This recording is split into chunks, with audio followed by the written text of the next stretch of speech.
Hello, today we are going to talk about shifting. Um, and since it's a very big topic, we're just going to take a first part of it, which is what I call simple shifts. And in fact, those are really shifts done with one finger at a time. Um, Altogether about shifting first before we start.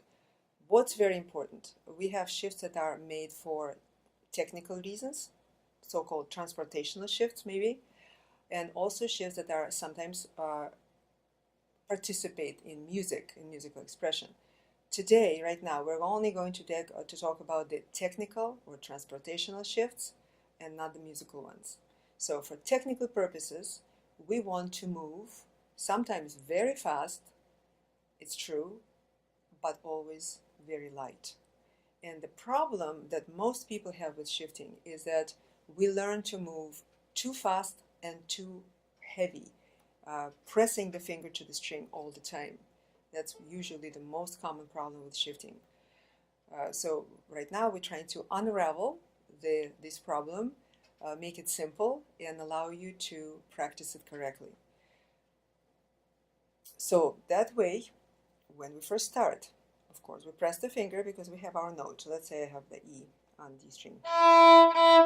So from that note of E, I want to go to the note, let's say, of A in the fourth position.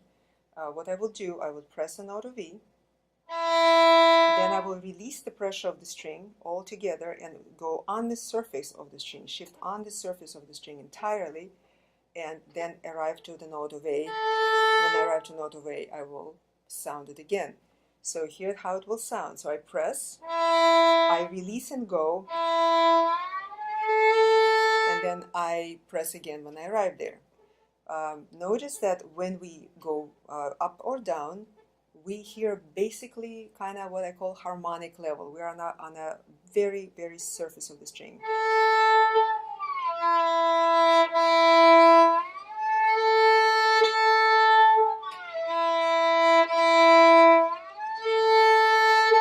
And so forth.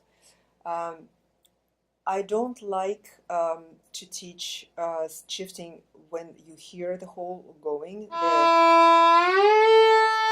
Even though I suppose it may be okay with very beginning students, but we are talking not a very beginning, we're talking at the next level when we are starting to actually aim for going a little faster or much faster, and that is the principle of shifting every good violinist uses. So we press, we release and go on the surface of the string, making like sort of shh sound at that point.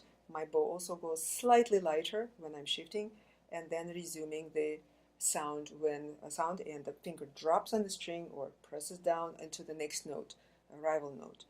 Okay, so for that, of course, it's very good to practice just one finger, the first to four first, then second to second. So you will do the second, and then you arrive to this position.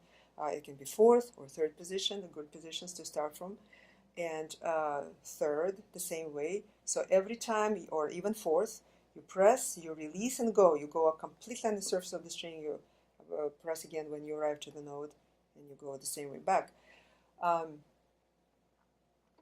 So then, after you've done 1, 2, 1, 2, 2, 2, 3, 2, 3, and 4, 2, 4, you actually can play some small etudes, perhaps, and even small pieces. One of the wonderful etudes that I like to use is by Komarovsky. It's a Russian etude, Russian violinist wrote it, and I tweaked it a little bit, but it goes like this. So it's a pretty simple melody in which I will not use vibrato, so I will not get distracted from my motions. We start, and we go to third position.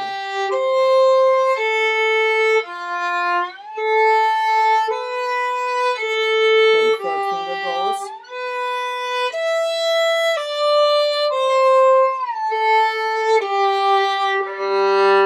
So that's the little first phrase of this etude, and as you could hear, the shifts were audible, but they were all light.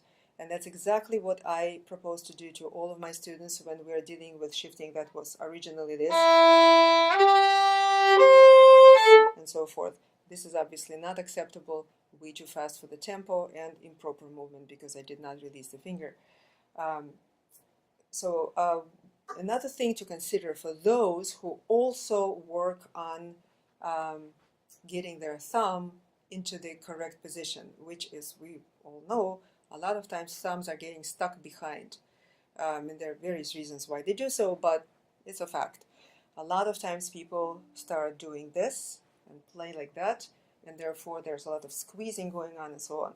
So hopefully we deal with this problem in a correct fashion and timely fashion. And when you are incorporating the correct thumb position and the whole hand position, you want, first of all, for the thumb, of course, to move together with the hand. Obviously, it should not be lagging behind or moving forward. But sometimes, in order to compensate for old mistakes, we actually have to think the opposite. So if my thumb used to be here, and now it's in a good place, and I'm moving forward, I want to the upper position, I want to feel that my thumb leading. In fact, it will just compensate enough against the old habit to stay in correct place. So in other words, instead of doing this and going like this, I will think that my thumb moves forward first and will actually arrive into correct third position. The same way on the way back, actually the opposite way on the way back. You will move thinking this part of your hand will move first and the thumb will sort of lag behind in order to actually remain in the same proportion to the rest of your hand.